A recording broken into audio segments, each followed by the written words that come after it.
¿Qué pasaría si te dijera que el punto de inflexión de la Segunda Guerra Mundial no fue Stalingrado? Que el momento en que el sueño de Hitler comenzó a resquebrajarse no fue una épica batalla urbana en las ruinas del Volga, sino un escenario aún más sombrío, aún más decisivo: Moscú. Sí, Moscú, la capital del enemigo, el símbolo político, militar y espiritual de la Unión Soviética, el corazón del comunismo que el Tercer Reich juró destruir. Y sin embargo, cuando los panzers alemanes se acercaron a sus puertas, algo inesperado ocurrió, algo que los generales de Hitler jamás imaginaron, algo que cambiaría para siempre el destino del mundo. Hoy vamos a sumergirnos en esa batalla olvidada. No la que aparece en los libros de historia con titulares heroicos, no la que el cine convirtió en mito. Hablamos de la batalla de Moscú, una operación tan colosal, tan brutal, que dejó cicatrices en ambos bandos, y una lección que pocos se atreven a contar. ¿Por qué fracasó la Wehrmacht, que venía arrasando desde Polonia hasta Francia sin encontrar rival? ¿Cómo fue que la URSS, al borde del colapso, logró resistir? ¿Y qué papel jugaron el clima, la logística e incluso el orgullo? Este no es un simple relato de tanques y trincheras. Es una radiografía profunda de decisiones políticas, errores estratégicos y de cómo un puñado de días embarrados y helados condenaron el futuro de Hitler. Prepárate para entender por qué Moscú fue la verdadera tumba del Tercer Reich. Porque la historia no siempre la cuentan los que ganan, sino los que sobreviven. En el verano de 1941, el mundo parecía inclinarse ante la sombra del Tercer Reich. Alemania no era simplemente una potencia militar, era una máquina de guerra imparable. Había aplastado a Polonia en apenas semanas, derrotado a Francia en una ofensiva relámpago, empujado a los británicos al mar en Dunkerque. El mito de la Wehrmacht se expandía con cada paso de sus divisiones blindadas. Hitler se sentía invencible y no estaba solo. Su Estado Mayor, embriagado por la velocidad de sus conquistas, creía que nada podía detenerlos, ni siquiera la colosal Unión Soviética. Pero esa confianza no era solo fruto de la arrogancia, también se alimentaba de una ideología. Para los nazis, la guerra contra la URSS no era apenas una cuestión de territorio o recursos, era una guerra de exterminio, una cruzada ideológica contra el bolchevismo, el eslavismo, el comunismo, los judíos. El general Plan Ost no era una teoría, era el plan real para eliminar, desplazar y someter a millones de personas en el este. En ese contexto, la invasión de la Unión Soviética, la Operación Barbarroja, no fue un error táctico. Fue un paso lógico en la visión hitleriana del mundo. Y sin embargo, detrás de esa aparente lógica ya se escondían grietas. La economía alemana no estaba preparada para una guerra larga. Las reservas estratégicas eran limitadas. La industria aún no había sido completamente movilizada. Y sobre todo, el enemigo era desconocido. Hitler creía que la URSS era un gigante con pies de barro, que el comunismo había destruido la moral, la organización y la capacidad de combate de los soviéticos. Había leído informes, escuchado generales, visto cómo Stalin purgaba a su propio ejército en los años 30, y entonces se convenció. La campaña duraría unas pocas semanas. Solo hay que patear la puerta y todo el edificio se vendrá abajo, dijo. Pero el edificio no cayó y la puerta estaba blindada. Lo que Alemania no entendía todavía era que el enemigo al que se enfrentaba no era Francia ni Bélgica.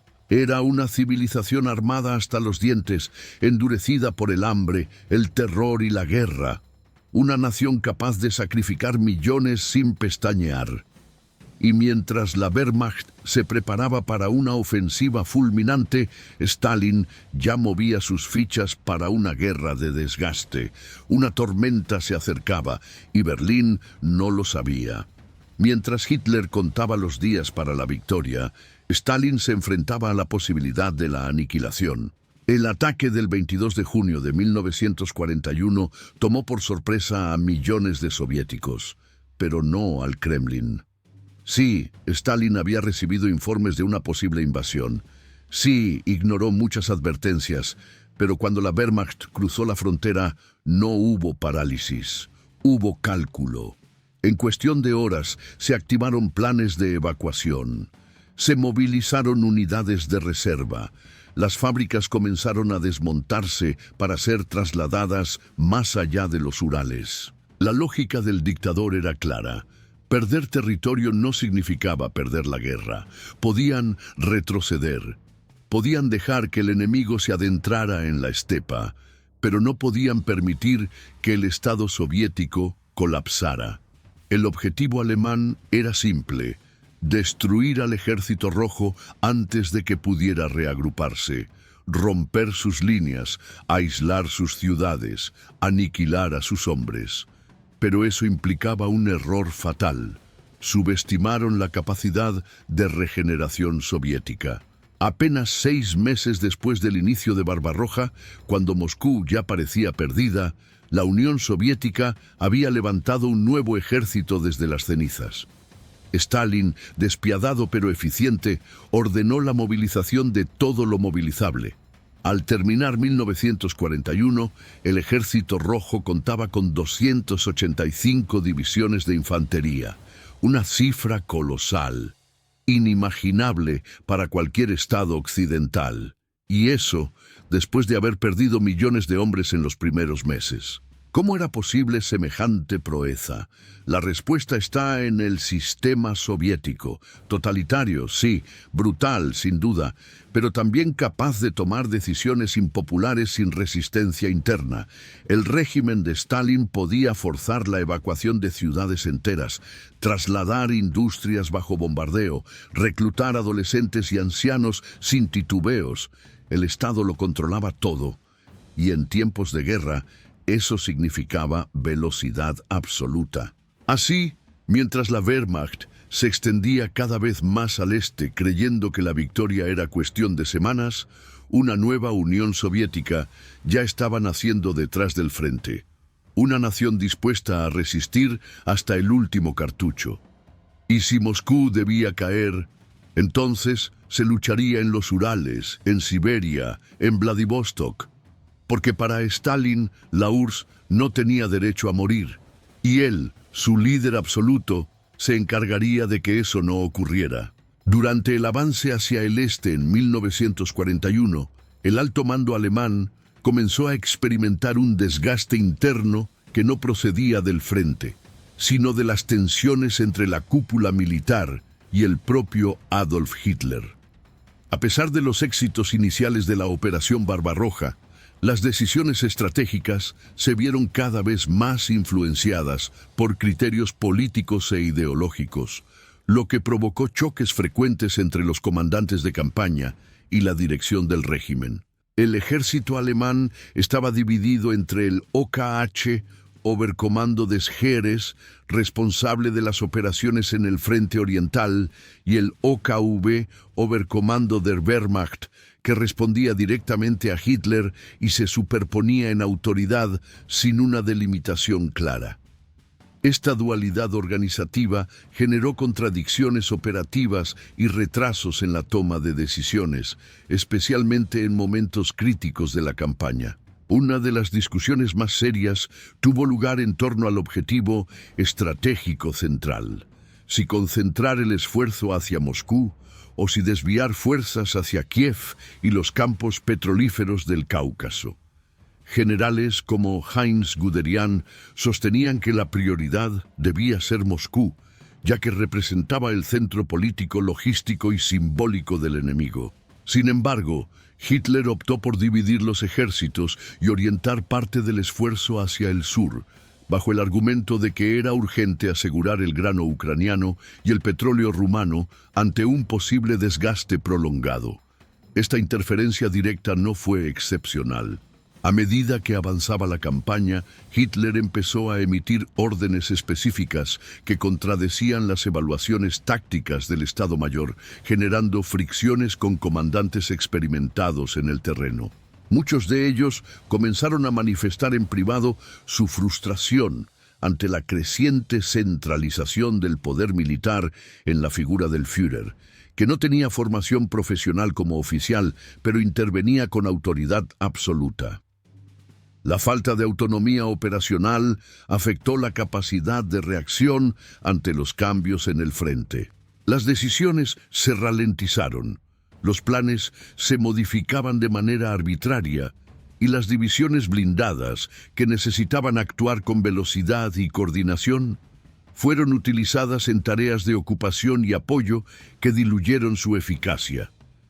La invasión de la URSS, que había comenzado con una ofensiva relámpago, empezó a degenerar en una campaña fragmentada por decisiones contradictorias. El deterioro de la relación entre Hitler y sus generales no solo dificultó la planificación a largo plazo, sino que también sembró desconfianza en la cadena de mando, debilitando la cohesión interna en uno de los momentos más críticos del conflicto.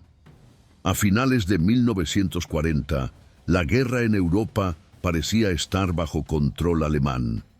Francia había caído, el Reino Unido resistía aislado, y Hitler dominaba buena parte del continente. Pero mientras el ejército alemán planificaba sus próximos movimientos, se gestaba en Berlín una propuesta diplomática que podría haber cambiado el curso de la historia: la integración de la Unión Soviética al eje.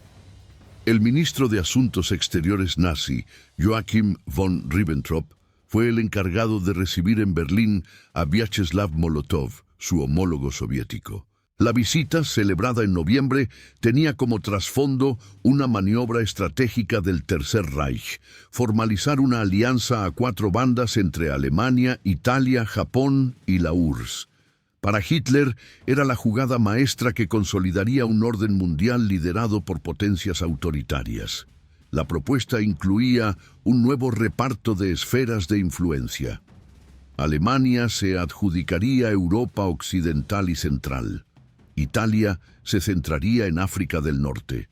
Japón dominaría el lejano Oriente. Y a la URSS se le ofrecía mirar hacia el sur: Irán, Afganistán, la India británica y posiblemente los accesos al Golfo Pérsico.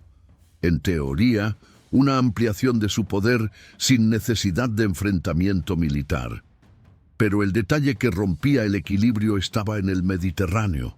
Ribbentrop exigía que la Unión Soviética renunciara a cualquier interés en los Balcanes, en Turquía y especialmente en los estrechos del Bósforo y los Dardanelos. Para Stalin, esa era una línea roja. La salida al Mediterráneo había sido históricamente una prioridad geoestratégica rusa desde el siglo XIX, y ceder esa ambición no era negociable. Durante las conversaciones, Molotov preguntó una y otra vez sobre la presencia alemana en Finlandia, la situación en Rumanía y la presión en los Balcanes. Sus dudas no eran casuales. Temía que Alemania estuviera preparando un cerco indirecto a la URSS. Y aunque nunca lo expresó de forma abierta, su actitud desconfiada fue interpretada por Hitler como una amenaza latente. Ribbentrop intentó maquillar la oferta con garantías vagas, pero Molotov fue tajante. La URSS no podía aceptar esas condiciones sin comprometer su seguridad. La reunión terminó sin acuerdo. Pocos días después, Hitler expresó su frustración en una reunión con sus generales. Stalin quiere una guerra, aunque no lo diga, y si no la quiere ahora, la querrá mañana. Así, una oportunidad histórica de evitar el choque entre ambas potencias se desvaneció. La diplomacia fue sustituida por la planificación militar. Ya en diciembre de 1940, Hitler firmaba la Directiva Neo 21, el plan para invadir la Unión Soviética. En Berlín se cerraba la puerta al pacto. En Moscú comenzaba la cuenta regresiva para la guerra total. La confrontación entre la Alemania nazi y la Unión Soviética no fue solo una cuestión de territorio o recursos. Fue, desde su concepción, un choque frontal de ideologías. El nacionalsocialismo y el comunismo no solo se excluían mutuamente, cada uno se veía a sí mismo como el futuro inevitable de la humanidad. Y en esa visión, el otro debía desaparecer. Para Hitler, el bolchevismo era una peste que debía ser erradicada de raíz. Su libro Mein Kampf ya dejaba claro, desde los años 20, que Rusia era un espacio vital a conquistar. No solo por sus recursos naturales, sino por lo que representaba, una amenaza étnica, ideológica y civilizacional al mundo germánico. En sus planes no cabía la coexistencia. Desde la perspectiva soviética, el fascismo era la manifestación más peligrosa del imperialismo occidental. Para Stalin, el pacto de no agresión con Hitler en 1939 no fue un gesto de afinidad, sino una táctica de contención. Pero sabía que la guerra era inevitable. La pregunta era cuándo, no si ocurriría. ¿Por qué entonces el ataque ocurrió en 1941 y no más tarde? Esta decisión sigue siendo uno de los debates más analizados por los historiadores. Algunos sostienen que Hitler estaba convencido de que la ventana estratégica era breve.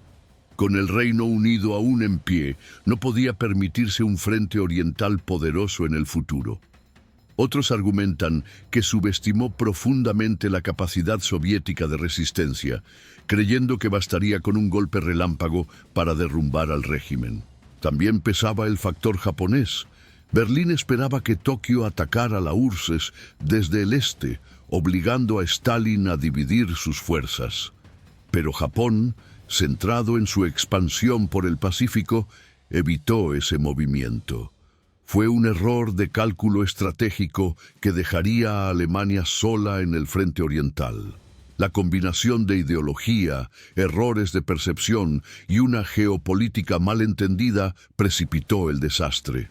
Alemania no solo inició una guerra contra un país, declaró la guerra a una maquinaria estatal que, aunque golpeada y lenta al principio, demostraría una capacidad de adaptación que Hitler jamás imaginó. Con la Operación Barbarroja, el conflicto europeo se transformó en una guerra total. Ya no era una disputa entre potencias por influencia, sino una lucha por la supervivencia de sistemas antagónicos. Y como toda guerra ideológica, sería larga, brutal y sin posibilidad de tregua real. El mayor error estratégico de Adolf Hitler no fue militar, sino conceptual. Cuando decidió invadir la Unión Soviética en 1941, lo hizo convencido de que estaba ante un enemigo que colapsaría al primer golpe. Esa percepción no se basaba en análisis técnico, sino en una combinación de ideología, prejuicios raciales y experiencias mal interpretadas del pasado reciente. Hitler creía que el régimen comunista era artificial, mantenido solo por el terror y por una élite débil. Pensaba que los pueblos eslavos carecían de voluntad combativa y que la máquina estatal soviética se desmoronaría en cuanto el Ejército Rojo sufriera un primer gran golpe.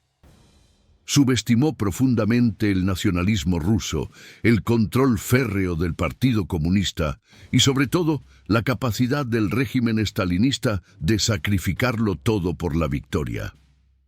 El precedente de la Guerra de Invierno con Finlandia reforzó esa percepción equivocada. En ese conflicto, el Ejército Rojo tardó meses en derrotar a una fuerza pequeña pero bien organizada y pagó un precio enorme en vidas.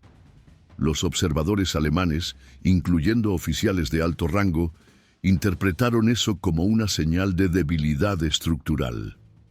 Lo que no entendieron fue que, tras esa guerra, Stalin había iniciado una profunda reforma militar. modernización, incorporación de nuevos oficiales e introducción de tanques pesados como el KB-1 y el futuro T-34. En su lógica, Hitler no contempló ninguna alternativa realista en caso de que Moscú resistiera. No existía una línea de retirada planificada, ni una estructura logística para una campaña prolongada. La propia Operación Barbarroja fue diseñada como una ofensiva relámpago que debía concluir antes del invierno. No había margen para el error. Esta ausencia de planificación a largo plazo se tradujo en decisiones desesperadas una vez que la guerra se estancó. Además, el dictador alemán creyó que la intervención de Japón en Asia obligaría a Stalin a dividir sus fuerzas. Asumió que el frente oriental soviético estaría debilitado por la necesidad de defender el lejano oriente. Pero no tenía información confiable. Ignoró deliberadamente los informes que contradecían su visión y descartó advertencias de sus propios servicios de inteligencia. Cuando la ofensiva comenzó, el impacto inicial fue demoledor. Miles de soldados soviéticos rodeados, aviones destruidos en tierra, ciudades tomadas en cuestión de días. Pero el golpe, aunque espectacular, no fue decisivo. El Estado soviético no colapsó. Moscú no cayó, y la máquina de guerra alemana pensada para campañas cortas se vio arrastrada a una guerra de desgaste sin precedentes. Ese fue el verdadero fracaso de Hitler. Imaginar que bastaba convencer militarmente para destruir un sistema político. No entendió que, en la URSS, la política y la guerra eran inseparables, y que Stalin, al contrario de lo que muchos creían, estaba preparado para resistir hasta el final.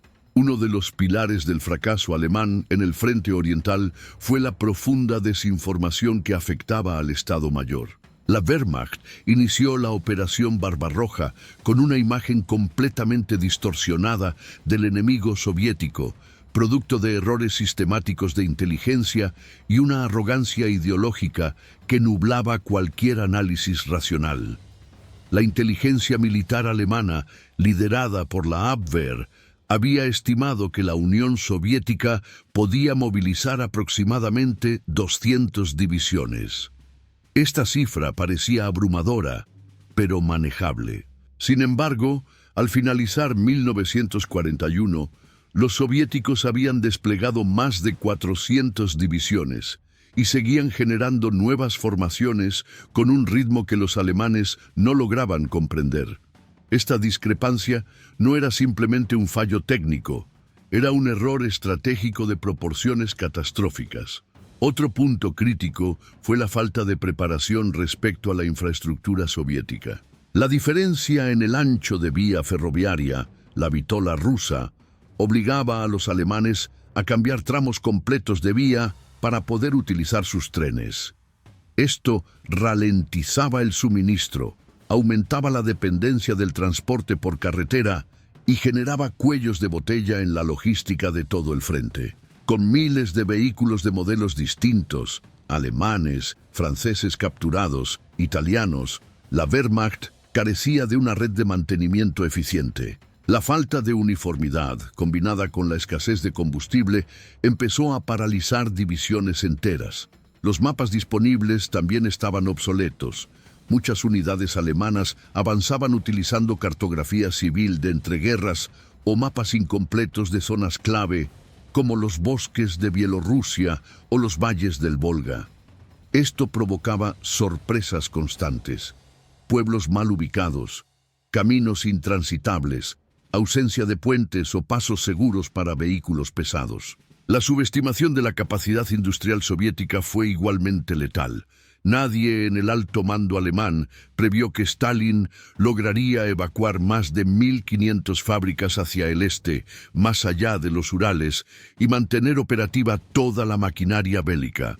Las industrias reconstruidas en tiempo récord seguían produciendo tanques, armas y municiones, incluso cuando Moscú estaba amenazada. A todo esto se sumaba un sesgo ideológico que contaminaba los informes. Los generales y oficiales interpretaron los datos bajo la premisa de que el régimen soviético estaba condenado al colapso. Se ignoraron señales claras de resistencia, capacidad de adaptación y liderazgo militar eficaz. Esta ceguera voluntaria impidió que se tomaran precauciones básicas frente a la posibilidad de una guerra prolongada. El resultado fue un ejército que avanzaba rápidamente hacia un objetivo que no comprendía del todo, enfrentando un enemigo mucho más resiliente y mejor preparado de lo que jamás imaginó. En agosto de 1941, cuando las fuerzas alemanas ya habían penetrado profundamente en territorio soviético, el alto mando alemán se enfrentó a una encrucijada estratégica que marcaría el curso de toda la campaña. Dirigir el grueso del esfuerzo hacia Moscú o desviar fuerzas clave hacia Ucrania y asegurar Kiev. El general Halder y otros comandantes del Estado Mayor defendían la idea de avanzar directamente hacia Moscú. Consideraban que la captura de la capital soviética podría provocar un colapso político y militar, paralizando la capacidad de coordinación del Ejército Rojo. Moscú no solo era el corazón administrativo del régimen, sino también un nodo ferroviario crítico que conectaba todos los frentes. Desde el punto de vista estratégico, representaba el cerebro de la Unión Soviética. Pero Hitler tenía otras prioridades. Su visión estaba más enfocada en la explotación económica del territorio conquistado. Ordenó desviar el grupo de ejércitos centro hacia el sur, en dirección a Ucrania, con el objetivo de tomar Kiev y asegurar los campos agrícolas y recursos industriales del Donbass. Temía que dejar el flanco sur expuesto permitiría a los soviéticos lanzar una contraofensiva devastadora, amenazando las líneas de suministro alemanas. La consecuencia inmediata de esta decisión fue la creación de una enorme pinza operativa. El grupo de ejército sur avanzaba desde el oeste, mientras una parte del grupo de ejército centro descendía hacia el sureste. Esta maniobra permitió rodear y destruir un número masivo de tropas soviéticas en la región de Kiev.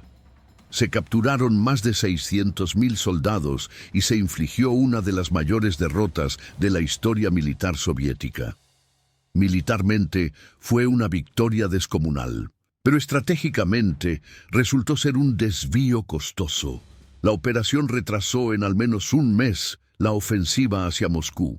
Durante ese lapso, el Ejército Rojo reorganizó sus defensas, movilizó nuevas reservas y reforzó la capital. Cuando finalmente comenzó la ofensiva sobre Moscú, la Operación Tifón, el factor tiempo ya no estaba del lado alemán. Además, el traslado de tropas hacia el sur implicó una pérdida de impulso. Las unidades alemanas que regresaron luego al frente central estaban desgastadas, con menos suministros, vehículos averiados y soldados extenuados. Lo que podría haber sido una ofensiva relámpago hacia Moscú se transformó en una marcha lenta, bajo condiciones cada vez más adversas. La decisión de ir a Kiev puede haber parecido lógica desde un punto de vista táctico y económico, pero tuvo consecuencias estratégicas irreversibles. Moscú no era solo un objetivo simbólico, era el eje sobre el cual giraba toda la estructura del mando soviético. Y perder la oportunidad de atacarla en el momento de mayor debilidad del enemigo selló el destino de la Operación Barbarroja. El 2 de octubre de 1941 comenzó oficialmente la llamada Operación Tifón, el gran intento alemán por capturar Moscú antes del invierno. A ojos del Estado Mayor, esta operación representaba la culminación de la campaña oriental. El grupo de ejércitos centro, reforzado por unidades del norte y del sur, se lanzó hacia el corazón de la Unión Soviética con el objetivo de tomar la capital y provocar un colapso total del régimen comunista. Sin embargo, el contexto logístico en el que se inició esta ofensiva ya anunciaba enormes dificultades. Tras 4 meses de avances casi ininterrumpidos desde junio, los ejércitos alemanes estaban agotados. Las líneas de suministro se habían estirado peligrosamente a lo largo de más de 1000 kilómetros. La infraestructura ferroviaria soviética, con un ancho de vía diferente al alemán, obligaba a los ocupantes a modificar los rieles o construir nuevas líneas desde la retaguardia. El resultado fue un cuello de botella que ralentizó el transporte de municiones, alimentos, repuestos y, sobre todo, combustible. A esta altura, la diversidad de vehículos alemanes era un problema estructural. El Heer empleaba más de 2000 modelos distintos de camiones y transportes, muchos confiscados en países ocupados, lo que dificultaba severamente el mantenimiento. No había uniformidad ni repuestos compatibles. Un camión averiado podía quedar fuera de combate por semanas por falta de una sola pieza. El parque de vehículos se encontraba en un estado crítico justo cuando más se lo necesitaba. Además, la capacidad aérea de reabastecimiento era muy limitada. La Luftwaffe no podía compensar las fallas logísticas terrestres. Las tropas en primera línea dependían de largas columnas de suministro que se convertían en objetivos fáciles para los partisanos soviéticos y eran constantemente interrumpidas por la geografía hostil. Todo esto se agravó por las condiciones meteorológicas. Durante los primeros días de octubre, las lluvias otoñales comenzaron a transformar las carreteras en ríos de barro espeso. La famosa Rasputitsa paralizó columnas enteras de blindados. Tanques que, en verano, podían avanzar a 40 kilómetros por hora, ahora apenas podían moverse a paso de hombre. Los caballos morían de agotamiento y las mulas se enterraban hasta el pecho en el fango. La Operación Tifón fue concebida como un ataque rápido, pero se convirtió en una carrera contra el barro, la escasez de combustible y la fatiga de unidades que llevaban más de 120 días combatiendo casi sin rotación. Lo que debía ser el golpe final a la Unión Soviética empezó, desde el inicio, con frenos logísticos puestos. Los alemanes avanzaban, pero ya no con la misma fuerza ni la misma velocidad. El tiempo, y no el enemigo, se empezaba a convertir en su principal obstáculo.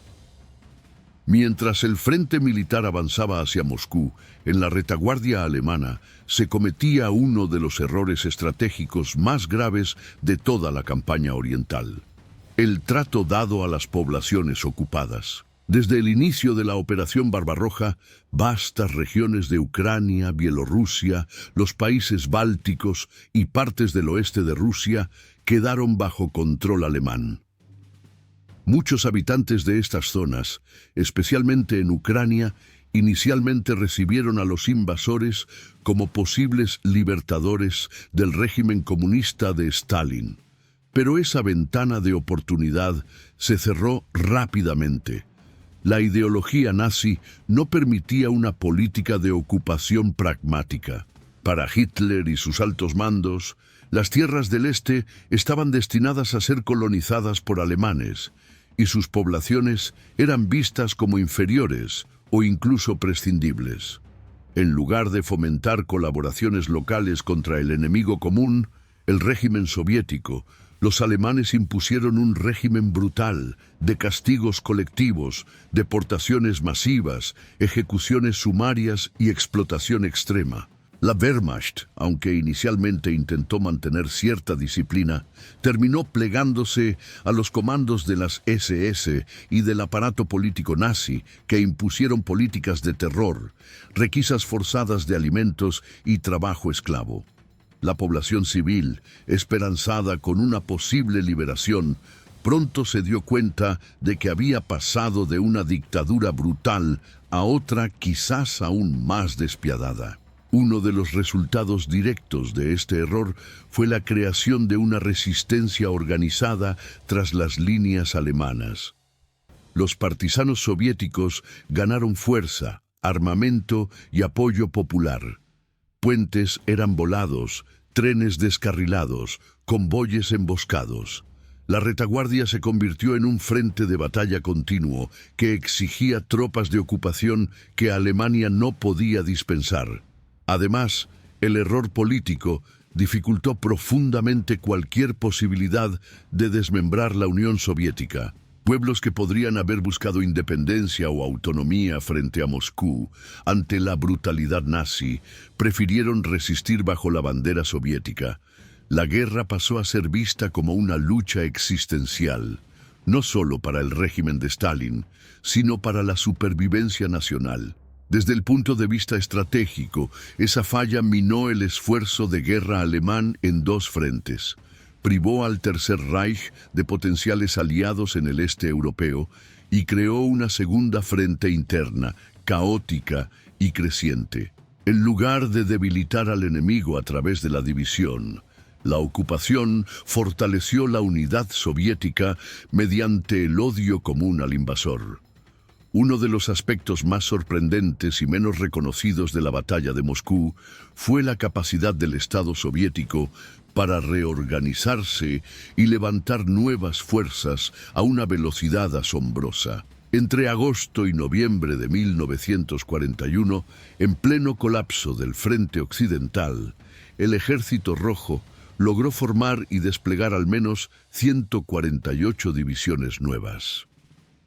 No eran unidades completamente equipadas ni entrenadas al nivel de una fuerza profesional occidental, pero representaban una reserva humana dispuesta a frenar el avance alemán a toda costa.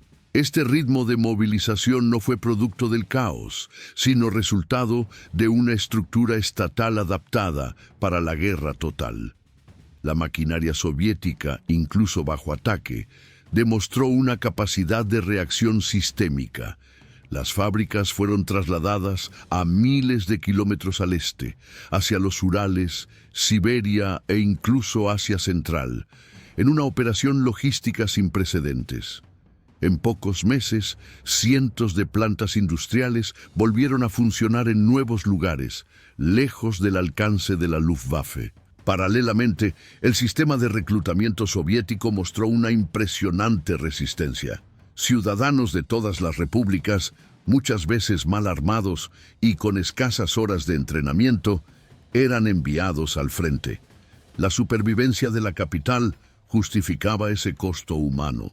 Moscú no podía caer y millones de vidas serían movilizadas para garantizarlo. En diciembre, mientras los alemanes esperaban el colapso final de la resistencia rusa, dos nuevas fuerzas eran formadas: el primer ejército de choque y el 20º ejército. No solo se trataba de números, sino de reservas relativamente frescas. Y estas formaciones serían fundamentales para el contraataque soviético. Los alemanes, por su parte, observaban con incredulidad el resurgir del Ejército Rojo. Tras meses destruyendo divisiones enteras, esperaban que las reservas humanas soviéticas estuvieran agotadas. La continuidad de la resistencia y hasta el aumento de la presión soviética demostró que el plan de aniquilación relámpago había fracasado. Más que una victoria militar, la movilización soviética representó un triunfo logístico, ideológico y moral. Stalin había conseguido en pocos meses transformar el miedo inicial en furia patriótica y en una fuerza de combate resiliente. Cada soldado muerto era reemplazado, cada tanque perdido, reproducido, lo que parecía imposible. Resistir a una máquina de guerra moderna como la Wehrmacht se estaba volviendo realidad ante los ojos del mundo. La campaña inicial de la Operación Barbarroja estuvo marcada por una serie de batallas devastadoras que causaron pérdidas masivas, especialmente al Ejército Rojo. A lo largo de los primeros meses, las fuerzas alemanas lograron destruir aproximadamente 150 divisiones soviéticas, una cifra que refleja la magnitud del golpe inicial que infligió la Wehrmacht sobre el enemigo. Estas pérdidas incluían no solo bajas humanas, sino también la captura de cientos de miles de soldados soviéticos, junto con la destrucción de una gran cantidad de equipo militar, como tanques, artillería y vehículos. Operaciones como el cerco de Kiev y las batallas en Vyazma y Briansk se destacaron por la eficacia alemana para rodear y aniquilar grandes formaciones del Ejército Rojo, generando uno de los mayores desastres militares para la Unión Soviética en toda la guerra. Sin embargo, estas cifras no cuentan toda la historia. Pese a que el Ejército Rojo sufrió daños colosales, la maquinaria soviética no se detuvo. De hecho, lejos de colapsar, el Ejército Rojo mostró una capacidad sin precedentes para levantarse de esas derrotas. La Unión Soviética movilizó millones de ciudadanos, transformando la tragedia en una fuente de energía renovada para la guerra. Las divisiones destruidas fueron reemplazadas rápidamente por nuevas unidades, muchas veces compuestas por reclutas jóvenes y poco entrenados, pero con un fuerte compromiso ideológico. Esta renovación constante no solo permitió que el Ejército Rojo continuara combatiendo, sino que además incrementara su resistencia y capacidad ofensiva con el tiempo. La resiliencia soviética estuvo soportada por una estructura estatal de guerra total que incluyó la evacuación masiva de fábricas hacia el este, donde pudieron continuar la producción sin la amenaza inmediata alemana. Además, el liderazgo de Stalin supo utilizar la propaganda y la disciplina para mantener alta la moral de las tropas y la población civil, presentando la guerra como una lucha por la supervivencia nacional. Esta capacidad de renacer de las cenizas contrastaba con las limitaciones alemanas, que a medida que avanzaban se enfrentaban a problemas logísticos, agotamiento de tropas y falta de reservas. Así, aunque Alemania infligió un daño inmenso, la Unión Soviética logró mantener la cohesión y la capacidad de respuesta, lo que a largo plazo sería un factor decisivo para el curso de la guerra. En resumen, la comparación de pérdidas revela una verdad fundamental. La guerra en el este no era una simple batalla de números, sino un conflicto donde la capacidad de recuperación, la movilización total y el espíritu de resistencia jugaron un papel crucial para que el Ejército Rojo no solo sobreviviera, sino que terminara invirtiendo la balanza a su favor. Durante el otoño de 1941, el avance alemán en el frente oriental alcanzó uno de sus puntos culminantes con las batallas de Vyazma y Briansk, consideradas entre las mayores victorias tácticas de la Wehrmacht en toda la Segunda Guerra Mundial. Estas operaciones supusieron la ejecución de maniobras de envolvimiento a gran escala, que permitieron el cerco de fuerzas soviéticas significativas, infligiendo pérdidas humanas y materiales catastróficas. El plan alemán consistió en utilizar la movilidad y coordinación de sus divisiones Panzer para rodear y aislar a grandes agrupaciones del Ejército Rojo en estas regiones estratégicas, situadas a unos 300 kilómetros al oeste de Moscú. La rapidez con que se llevaron a cabo estas maniobras generó confusión y colapso en las defensas soviéticas, permitiendo la captura masiva de soldados y el hundimiento de la capacidad operativa de las unidades cercadas. Se estima que en Vyazma y Briansk, el Ejército Rojo sufrió pérdidas totales que alcanzaron hasta 1 millón de hombres, incluyendo muertos, heridos, prisioneros y desertores. Estas cifras reflejan la magnitud del desastre para la URSS y muestran la capacidad destructiva de la guerra de movimiento alemana en su apogeo. No obstante, a pesar de esta hecatombe, el impacto estratégico fue limitado.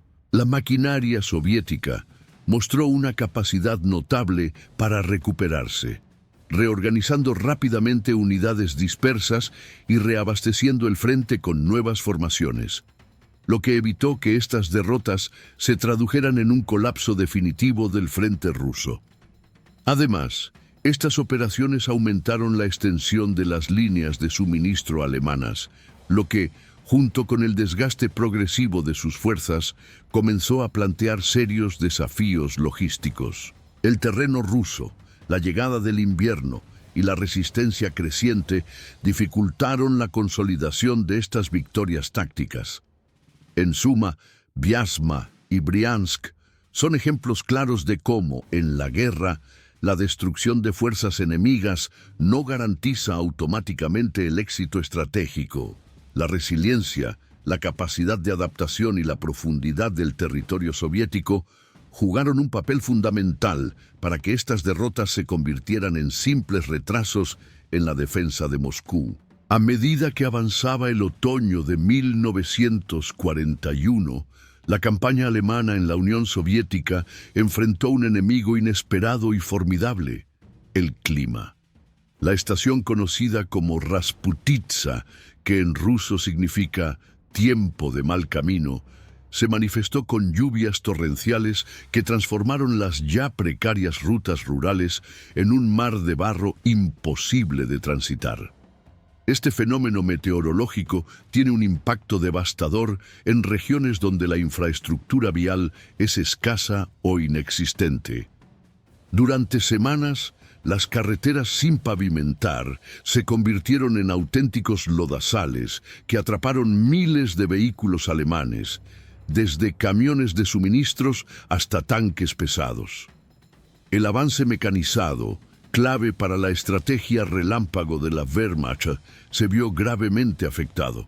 Los camiones, esenciales para el transporte de municiones, combustible y alimentos, comenzaron a quedar inmovilizados, lo que ralentizó o incluso detuvo el flujo de recursos hacia el frente.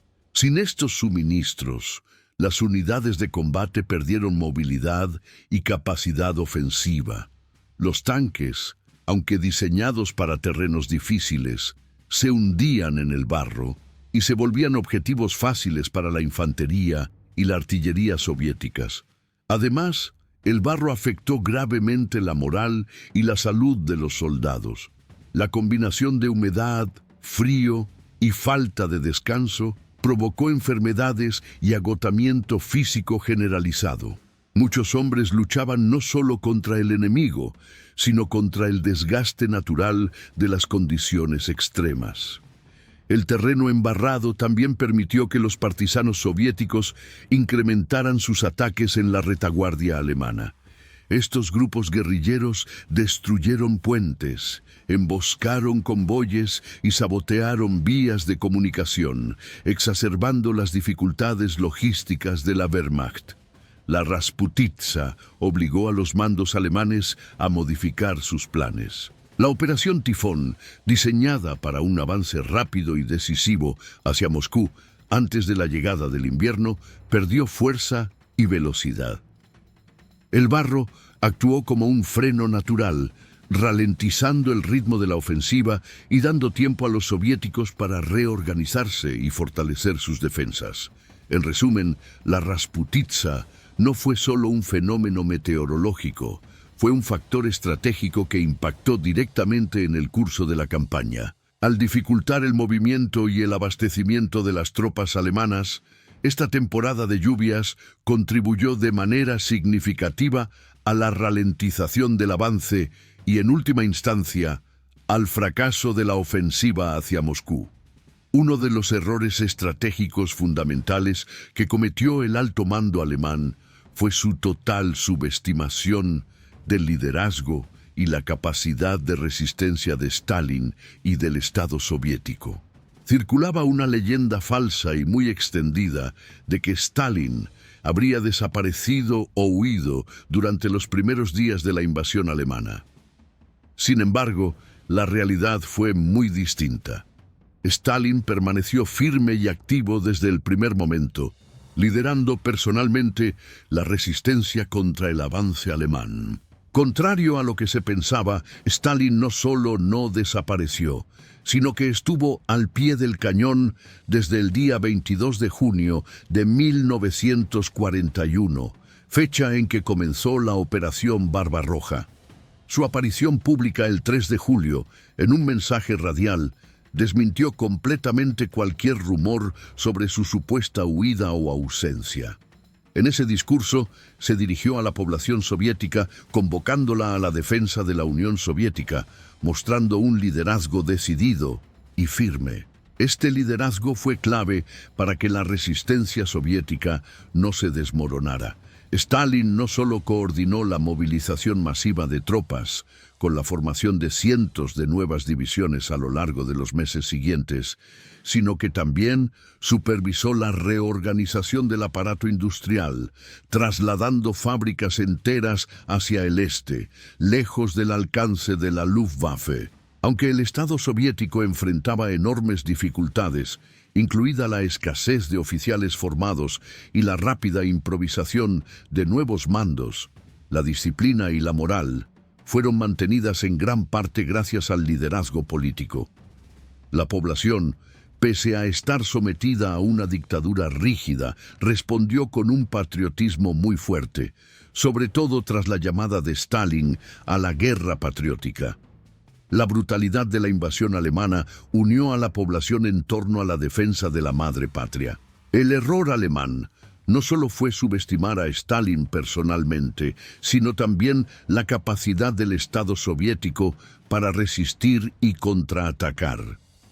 La idea de que la Unión Soviética colapsaría rápidamente se basaba en prejuicios ideológicos y falta de inteligencia adecuada. La sorpresa fue mayúscula cuando, lejos de rendirse, el país pudo reorganizarse y lanzar contraofensivas importantes. Incluso en momentos críticos, como la cercanía de las tropas alemanas a Moscú, a solo 22 kilómetros de la capital, Stalin mantuvo el control absoluto. A pesar de pequeñas protestas internas contra su gobierno, estas fueron insignificantes y no debilitaron su autoridad ni la unidad soviética. Ningún general osó desafiarlo, en parte debido a las purgas previas que eliminaron a posibles rivales. Este liderazgo férreo permitió que el Ejército Rojo resistiera hasta diciembre, momento en que lanzó la gran contraofensiva que frenó el avance alemán. La persistencia de Stalin y su capacidad para convertir el miedo inicial en una fiera defensa patriótica fueron decisivas para la supervivencia de la Unión Soviética en el momento más oscuro de la guerra. En resumen, el gran error estratégico del Tercer Reich fue subestimar la figura de Stalin y la resiliencia del Estado soviético. Una falta de juicio que contribuyó directamente al fracaso de la campaña alemana en el frente oriental. El 7 de noviembre de 1941, en plena ofensiva alemana y con Moscú amenazada a solo unas decenas de kilómetros, la Unión Soviética decidió llevar a cabo una acción que iba más allá de lo militar. Un desfile militar en la Plaza Roja para conmemorar el 24º aniversario de la Revolución de Octubre. Este desfile tuvo un valor simbólico y estratégico crucial.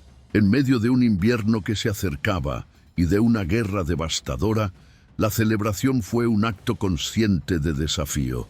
Se pretendía demostrar que, pese al avance de la Wehrmacht y a las dificultades que enfrentaba el país, la capital soviética seguía viva, unida y decidida a resistir. Las tropas que participaron no solo desfilaron.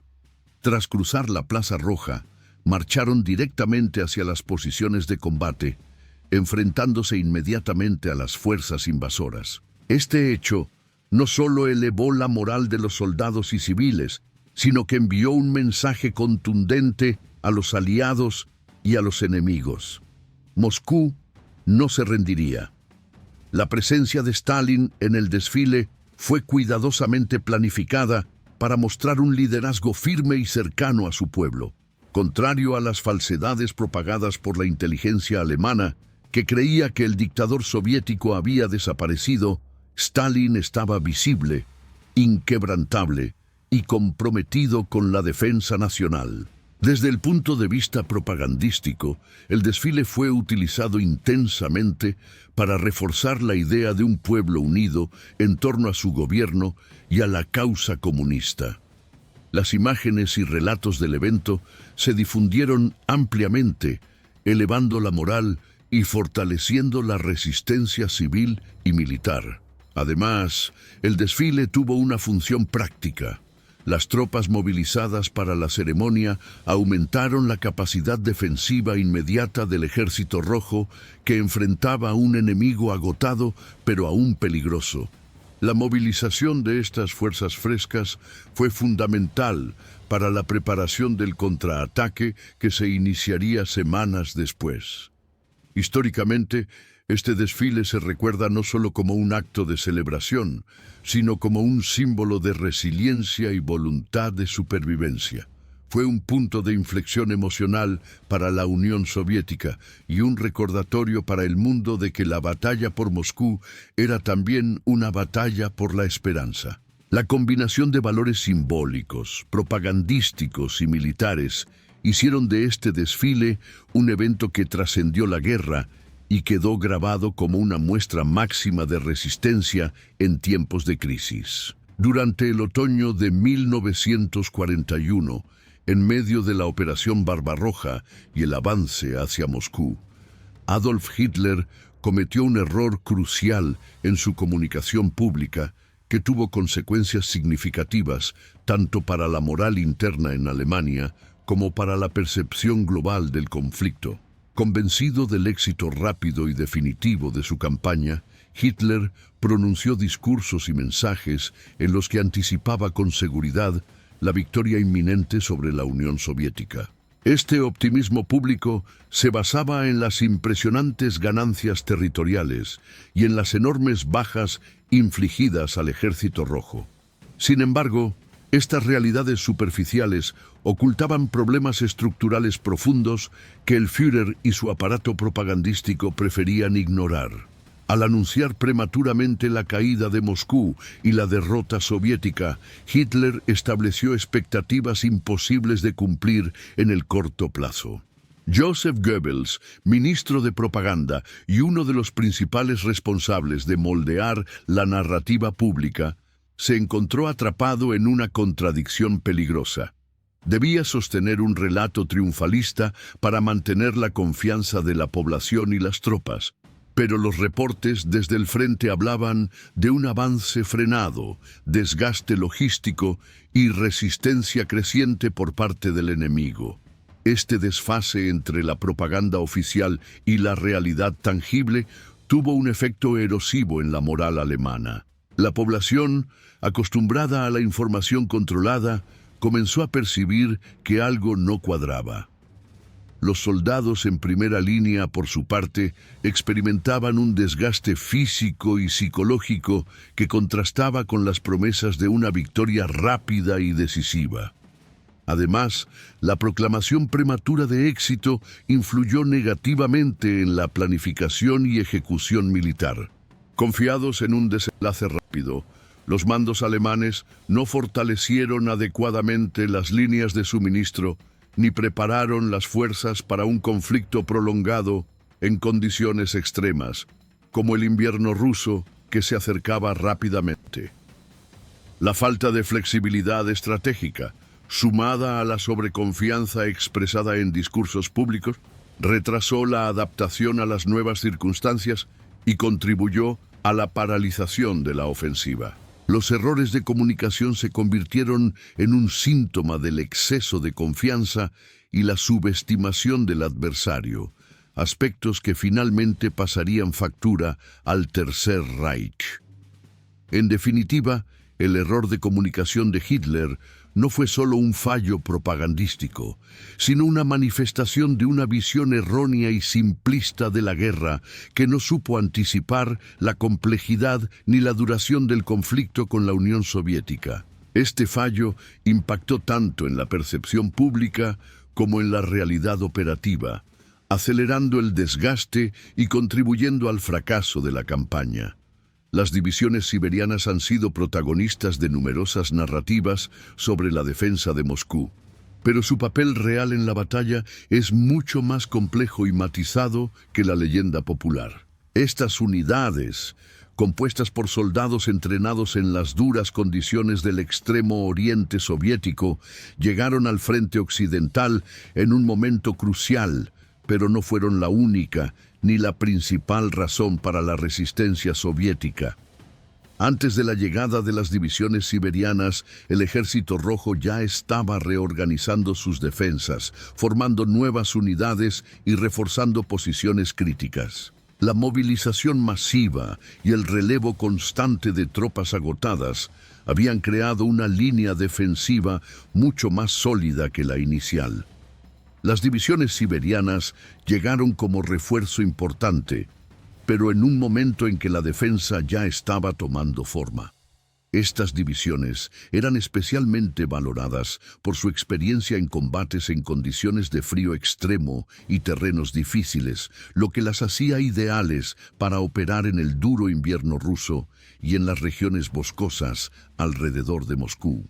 Su preparación física y mental para el frío y la nieve les otorgaba una ventaja significativa sobre muchas unidades alemanas, que no estaban acostumbradas a tales condiciones y sufrieron mucho desgaste. Además, las divisiones siberianas estaban equipadas con armamento pesado y moderno, incluyendo tanques T-34 y artillería que, junto con su entrenamiento especializado, les permitió realizar operaciones defensivas y ofensivas con efectividad. Desde el punto de vista estratégico, su despliegue también tuvo un impacto psicológico, tanto para las tropas soviéticas como para el enemigo.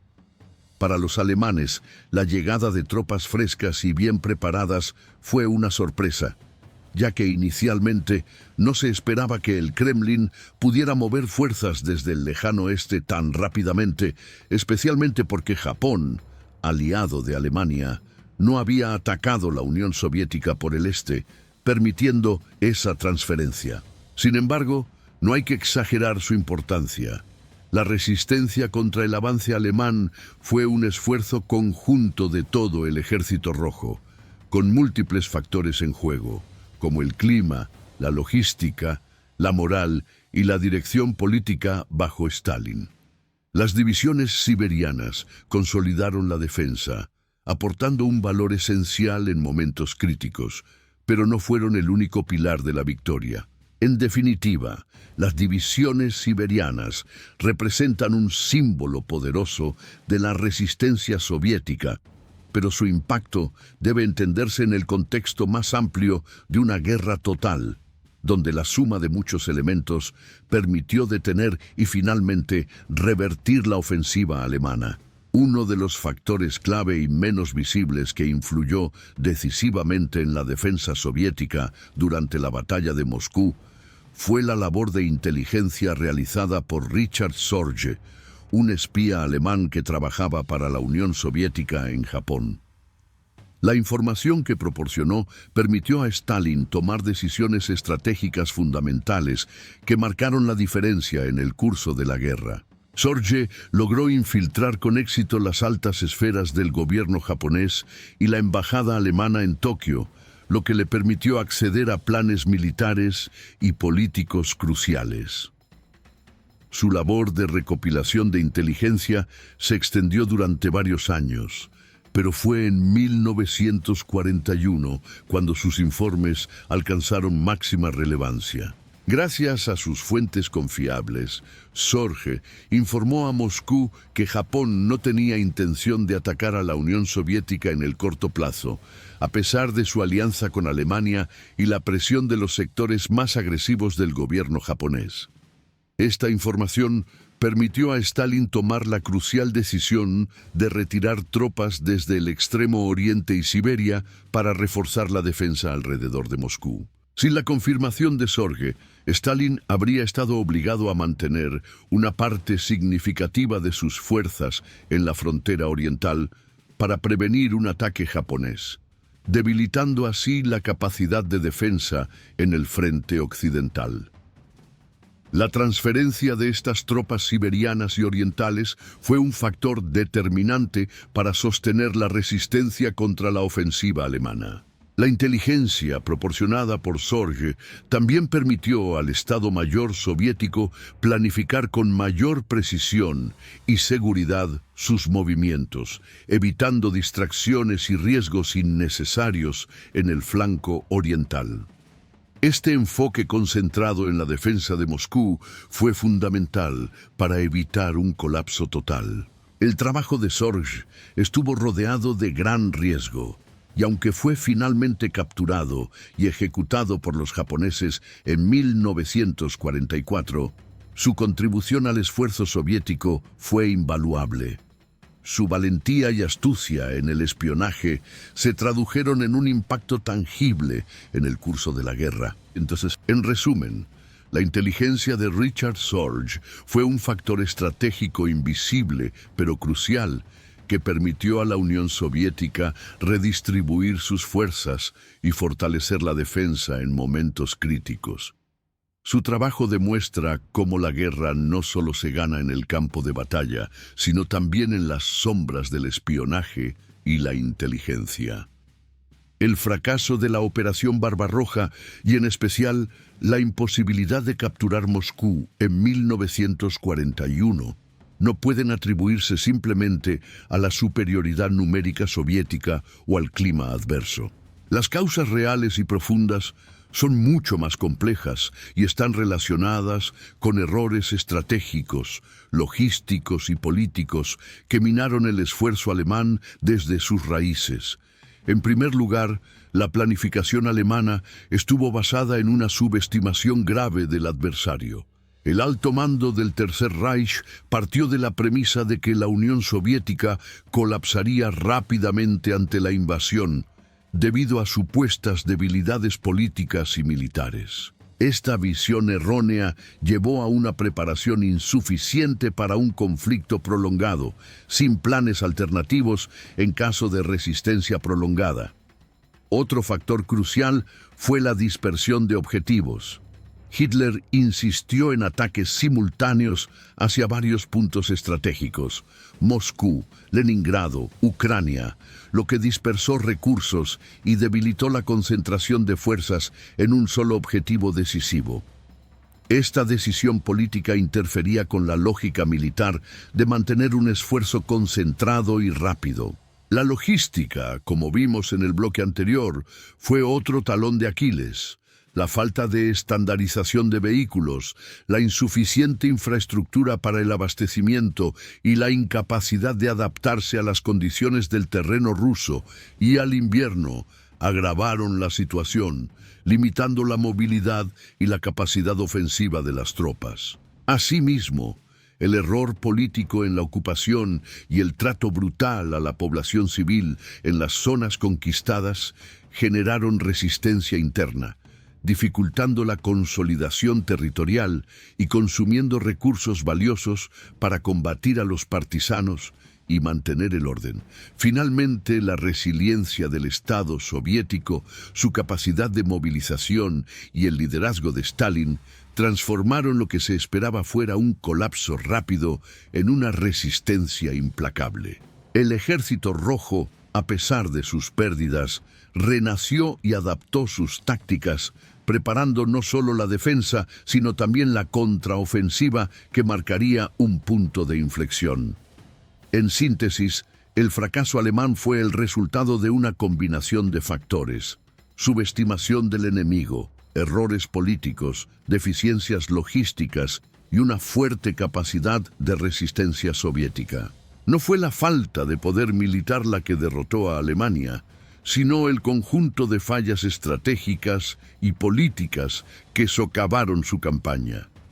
La batalla de Moscú no solo fue un enfrentamiento militar en términos de movimientos de tropas y batallas convencionales, sino que también representó una guerra de desgaste prolongada que impactó profundamente en la moral y la resistencia física y psicológica de ambos bandos. Para los soldados alemanes, la guerra se convirtió en una pesadilla interminable.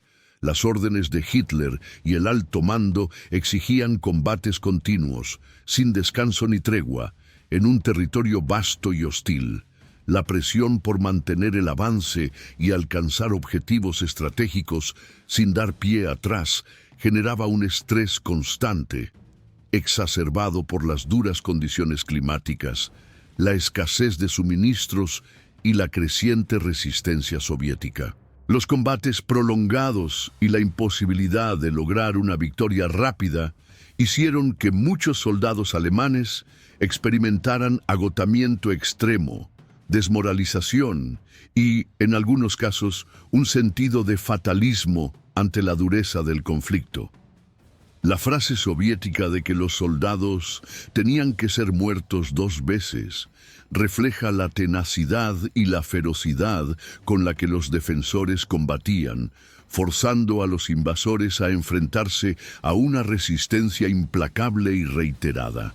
En el lado soviético, el desgaste también fue enorme. Millones de vidas humanas se vieron involucradas en una lucha que demandaba sacrificios enormes. Sin embargo, la resistencia no solo fue física, sino también mental y emocional. El patriotismo y la convicción de defender la patria, reforzados por la propaganda y el liderazgo de Stalin, fueron claves para sostener la moral en condiciones desesperadas. La guerra de desgaste afectó también la cohesión interna de las tropas. Los altos mandos soviéticos tuvieron que lidiar con la formación rápida de nuevas divisiones con personal muchas veces inexperto y escasamente entrenado, lo que generó problemas en el combate y en la coordinación, incrementando la tensión y la presión sobre los oficiales y soldados. Este desgaste psicológico y físico prolongado comenzó a minar las capacidades de combate alemanas, cuya logística se resentía, y el agotamiento colectivo se traducía en menor eficacia y mayor vulnerabilidad a los contraataques soviéticos. En síntesis, la batalla de Moscú fue una guerra no solo de tanques y fusiles, sino una lucha titánica de voluntad y resistencia humana, donde el desgaste físico y psicológico jugaron un papel tan decisivo como el combate mismo. El invierno ruso de 1941 se convirtió en uno de los factores decisivos para el fracaso de la ofensiva alemana en la campaña hacia Moscú. Más allá de una simple estación climática, el invierno se transformó en un aliado silencioso pero implacable para la defensa soviética, complicando de manera irreversible las operaciones de la Wehrmacht. Las temperaturas descendieron a niveles extremadamente bajos, alcanzando en muchas ocasiones los 40 grados bajo cero.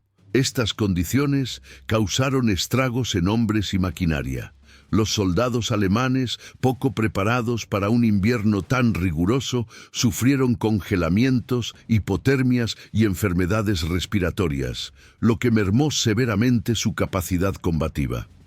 Los vehículos y armamento sufrieron fallas mecánicas masivas. El frío intenso hacía que los motores no arrancaran, los lubricantes se congelaran y las municiones se volvieran inservibles. Los tanques, piezas clave en la estrategia alemana, se quedaron atrapados en el barro helado o simplemente dejaron de funcionar, quedando fuera de combate sin posibilidad de reparación rápida. Además del frío, la lama y el barro de la temporada de deshielo, la Rasputitsa, dificultaron aún más el movimiento. Las rutas de suministro quedaron bloqueadas o fueron destruidas, limitando la llegada de combustible, municiones y alimentos a las tropas alemanas. La logística se volvió casi imposible de mantener, y la cadena de mando sufrió interrupciones constantes. Desde el punto de vista estratégico, este desgaste natural se sumó al desgaste humano y moral ya acumulado. La Wehrmacht, acostumbrada a campañas rápidas y relámpago, no estaba preparada para una guerra prolongada y especialmente para resistir las condiciones extremas del invierno ruso. El colapso de la Operación Tifón fue, en buena medida, el resultado de esta conjunción de factores climáticos y logísticos. Mientras tanto, el Ejército Rojo, más acostumbrado a las bajas temperaturas, adaptó sus tácticas y equipamiento, aprovechando el terreno congelado para lanzar contraataques decisivos. En conclusión, el invierno ruso no solo fue un elemento natural más, sino el último gran aliado de la defensa soviética en Moscú. Su impacto fue devastador para las fuerzas alemanas, minando sus capacidades ofensivas y abriendo el camino para el contraataque soviético que cambiaría el curso de la guerra. La batalla de Moscú se erige como uno de los momentos más cruciales y menos reconocidos en la Segunda Guerra Mundial, un verdadero punto de inflexión que marcó el inicio del declive irreversible del Tercer Reich. Aunque muchas veces se atribuye a la batalla de Stalingrado la caída definitiva de Hitler, fue en Moscú donde realmente se quebró la ilusión alemana de una victoria rápida y total sobre la Unión Soviética. Esta campaña reveló las múltiples limitaciones de la Wehrmacht ante un enemigo más vasto, más resiliente y mejor adaptado a las duras condiciones de guerra en el este. La operación alemana, diseñada para una blitzkrieg relámpago, se topó con obstáculos insuperables.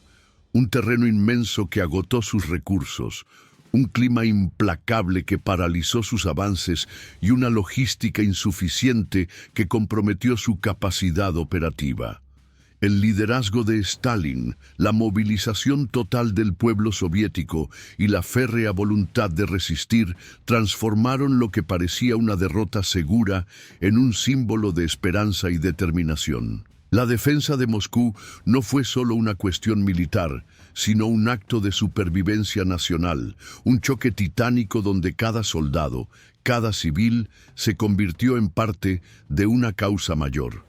El invierno ruso fue el último aliado natural que selló el destino de la ofensiva alemana, mientras que la capacidad soviética para reorganizar sus fuerzas y lanzar contraofensivas decisivas mostró la fortaleza estructural y estratégica del Estado soviético.